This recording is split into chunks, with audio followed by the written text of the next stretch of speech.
continuing our series on RO troubleshooting, we're going to take a look at low permeate flow. So another common issue or possible cause for low permeate flow is actually dirty or fouled RO membranes. Now, we talked about this topic in our previous of low inlet feed pressure or low pressure on the RO system, but low permeate flow can be a product of the RO membranes being clogged or dirty or scaled up, potentially even biofouled. So you're going to want to clean your RO membranes at this time.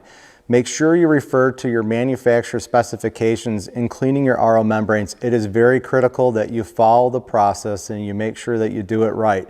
Not cleaning your RO membranes properly can actually cause irreversible damage to the RO membrane, costing thousands of dollars of damage. Now, if you're unsure how to do this or you'd like to hire our expertise in helping you clean your RO membranes, either on-site or off-site, we can certainly do that. So feel free to give us a call if you need some help. We have RO technicians standing by.